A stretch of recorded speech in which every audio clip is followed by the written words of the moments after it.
അസ്സലാമു അലൈക്കും വറഹ്മത്തുള്ളാഹി വബറകാതുഹു. ഇന്ന് ഞാനൊരു ഓൺലൈൻ മദ്രസ പരിചയപ്പെടുത്താനാണ് ഈ വീഡിയോ ചെയ്യുന്നത്. ഇന്ന് നമ്മുടെ എല്ലാം കുട്ടികൾ താരതമ്യേന മദ്രസ പഠനത്തിൽ വളരെ പിന്നിലാണ്. അവർക്ക് അതിനുള്ള സമയം കിട്ടാറില്ല. അതുതന്നെയാണ് മെയിൻ കാര്യം എന്ന് പറയുന്നത്. സ്കൂള്, ട്യൂഷനൊക്കെയാണ് മിക്ക കുട്ടികളുടെയും പേരൻസിൻ്റെയും ഫസ്റ്റ് കൺസേൺ ആയിട്ട് വരുന്നത്. ബേസിക്കായിട്ട് നമ്മുടെ കുട്ടികൾക്ക് കിട്ടേണ്ട മദ്രസ വിദ്യാഭ്യാസം തീർത്തും നഷ്ടപ്പെടുകയാണ് ഇതുമൂലം. നമ്മുടെ വീടുകളിൽ എത്ര കുട്ടികൾക്ക്, അതായത് നമ്മുടെ എത്ര മക്കൾക്ക് തജ്വീദ് നിയമങ്ങളോട് കൂടിയിട്ട് ഖുർആൻ ഓതാൻ അറിയാം? എത്ര കുട്ടികൾക്ക് പൂർണ്ണമായിട്ട് നമസ്കരിക്കാൻ അറിയാം? നമസ്കാരത്തിൻ്റെ പൂർണ്ണ രൂപം എത്ര കുട്ടികൾക്കറിയാം? മദ്രസകൾ ഒരുപാടുണ്ട് നമുക്ക് ചുറ്റും. എന്നാൽ പോകാനുള്ള താല്പര്യക്കുറവ്, സമയപരിധി ഇവയൊക്കെയാണ് കുട്ടികളെ പിന്നോട്ടാക്കുന്നത്. എന്നാൽ ഓൺലൈൻ മദ്രസ പ്രൊവൈഡ് ചെയ്യുന്ന നല്ലൊരു പ്ലാറ്റ്ഫോം ഉണ്ട്.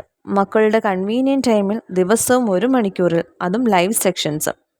മാത്രമല്ല ഫീമെയിൽ ഫാക്കൽറ്റീസിൻ്റെ ഹെൽപ്പോട് കൂടിയിട്ട് ബേസിക് ആൽഫബറ്റ്സ് മുതൽ ഹിഫ്ള്, സല, അദ്കാർ, അദാബുകൾ, ഹദീസ്, കൂടാതെ ഇസ്ലാമിക് ഹിസ്റ്ററീസ്, മോറൽ വാല്യൂസ് എന്നിവ 3 ഡിഫറെൻറ്റ് ലെവൽസുകളായിട്ട് കുട്ടികളുടെ ഏജിനനുസരിച്ച് പഠിപ്പിക്കുന്നുണ്ട്. കൂടുതൽ വിവരങ്ങൾക്കും അഡ്മിഷനുമായിട്ട് ബന്ധപ്പെടാൻ വേണ്ടിയിട്ട് ഈ നമ്പറിൽ കോൺടാക്റ്റ് ചെയ്യുക. അസ്സലാമു അലൈക്കും വറഹ്മത്തുള്ളാഹി വബറകാതുഹു.